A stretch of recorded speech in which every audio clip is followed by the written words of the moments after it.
Le Japon va attaquer l'Amérique. À bord du porte-avions Zuikaku, les pilotes sont réveillés à 4 heures du matin.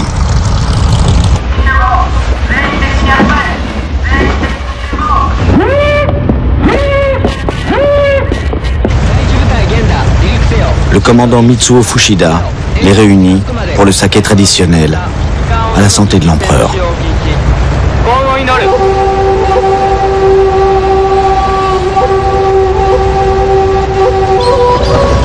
Fuchida mène l'attaque sur Pearl Harbor, la grande base navale américaine d'Hawaï, selon le plan audacieux de l'amiral Yamamoto.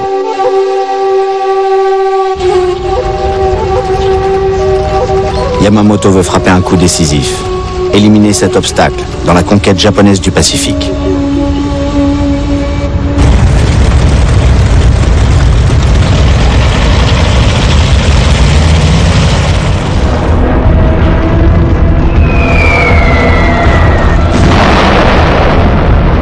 La surprise est totale. Le caporal des Marines, Earl Nightingale, était à bord du cuirassé Arizona. Il raconte. Une explosion secoue le bateau. Une bombe tombe près de moi. Mon lieutenant s'effondre en sang. Le pont est couvert de morts. Le cuirassé se retourne. Je saute à la mer.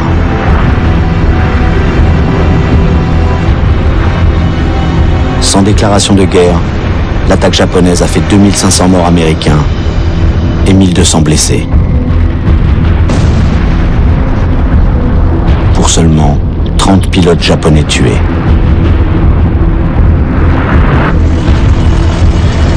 Ces images vont choquer le peuple américain, qui ne sera plus hostile à l'entrée en guerre des États-Unis. Pourtant, les Japonais n'ont pas débarqué à Hawaï, ni pris Pearl Harbor. Ils ont coulé une partie de la flotte américaine. Mais ce sont des cuirassés, dépassés, parce que le porte-avions est devenu l'arme maîtresse de la guerre navale.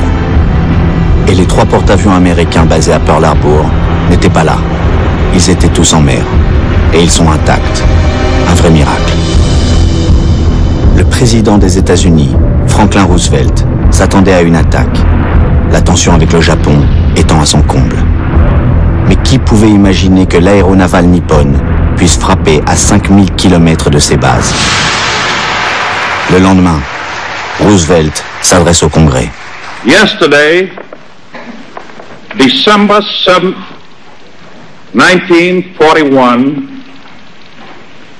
a date which will live in infamy. The United States of America was suddenly and deliberately attacked, no matter how long it may take us to overcome this premeditated invasion. The American people in their righteous might will win through to absolute victory.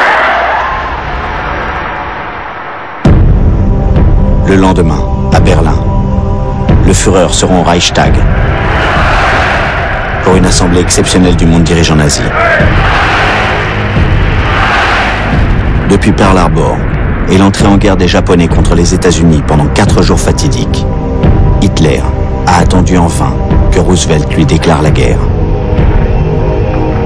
Hitler pense que s'il se range du côté du Japon, Tokyo va être obligé de le soutenir en Russie, ce qu'il n'a pas fait jusque-là.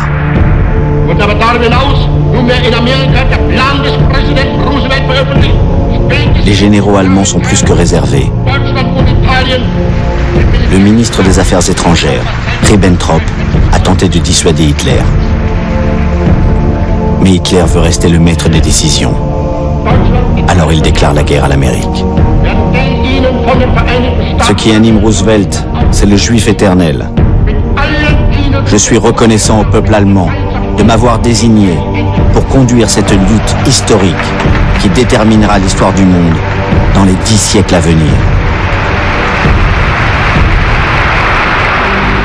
Le Premier ministre britannique accourt à Washington.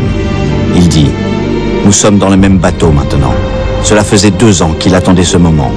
Mais Roosevelt avait voulu montrer à son électorat qu'il avait tout fait pour préserver la paix. La guerre est devenue mondiale. Churchill se sent plus fort.